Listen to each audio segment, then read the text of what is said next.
Serangan Rusia berhenti saat Presiden Ukraina dilengsarkan.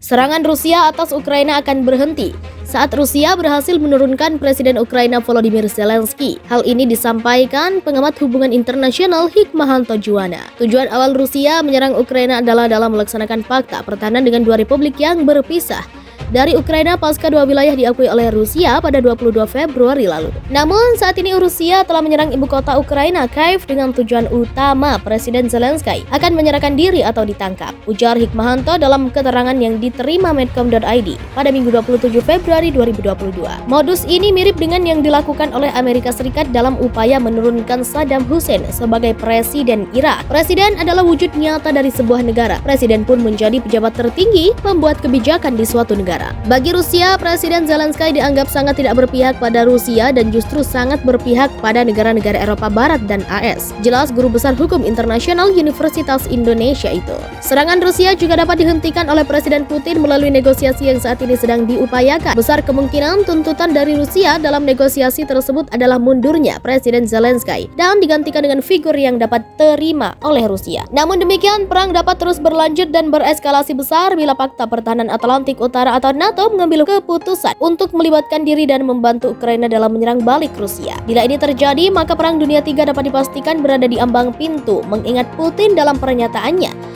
tidak sungkan-sungkan untuk menggunakan senjata nuklir yang dimiliki. Imbu Rektor Universitas Jenderal Ahyani itu. Situasi ini yang besar kemungkinan menjadi pertimbangan bagi NATO untuk tidak membantu Presiden Zelensky menghadapi serangan Rusia. Ukraina membutuhkan lebih banyak senjata anti pesawat untuk bertahan melawan Rusia. Hal tersebut disampaikan Duta Besar Ukraina untuk Jepang Sergei Korsunsky di Tokyo pada Jumat 25 Februari 2022. Korsunsky mengatakan kepada wartawan bahwa Ukraina diperlengkapi dengan baik untuk melawan serangan tank. Namun saat ini, Ukraina membutuhkan lebih banyak rudal Stinger dan serangan anti pesawat lainnya untuk bertahan melawan rudal jelajah dari Rusia yang menghujani negara itu. Pada Jumat, sejumlah rudal menghantam ibu kota Ukraina Kiev sebagaimana dilansir Reuters. Presiden Ukraina Volodymyr Zelensky memohon kepada masyarakat internasional untuk berbuat lebih banyak terhadap Rusia. Menurutnya, berbagai sanksi yang dijatuhkan kepada Rusia sejauh ini masih tidak cukup. Bahkan kondisi Ukraina makin terpuruk usai senjata militer barat sebelumnya sudah disimpan oleh Rusia. Pada 25 Februari, Kementerian Pertahanan Rusia mengumumkan bahwa mereka menyimpan sejumlah besar senjata yang dipasok barat di Ukraina. Menurut pemberitahuan Kementerian Pertahanan Rusia, senjata di atas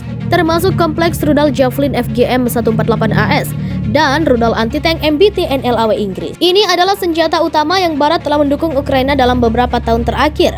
Juga dalam pengumuman itu, Kementerian Pertahanan Rusia mengatakan bahwa 211 infrastruktur militer di Ukraina telah dihancurkan sejak operasi khusus diluncurkan untuk melindungi wilayah-wilayah yang memisahkan diri di Ukraina Timur. Pada saat yang sama, tentara Rusia juga mengepung sejumlah kota di utara Ukraina seperti Konotop dan Sumy serta kota-kota di dekat perbatasan kedua negara. Pada bulan Januari, Presiden AS Joe Biden mengatakan bahwa Washington telah memberikan bantuan militer ke Ukraina dengan nilai total 600 juta dolar AS dan yang terbaru. Pada tanggal 25 Februari, Kongres AS juga mengumumkan rencana untuk memberikan tambahan 600 juta dolar AS untuk Ukraina. NATO mengirim lebih banyak senjata untuk mendukung Ukraina, mengerahkan pasukan respon cepat untuk pertama kalinya. Selain AS, pada 26 Februari, Sekretaris Jenderal Pakta Pertahanan Atlantik Utara Jens Stoltenberg mengatakan bahwa NATO akan memberikan lebih banyak senjata untuk mendukung Ukraina dalam menghadapi agresi Rusia, termasuk sistem pertahanan udara. Pada saat yang sama, untuk pertama kalinya, beberapa unit pasukan respon cepat NATO akan diaktifkan untuk meningkatkan pertahanan bersama, kata Stoltenberg. Pasukan respon cepat NATO berdiri dari pasukan multinasional yang beroperasi di darat, di udara, dan di laut.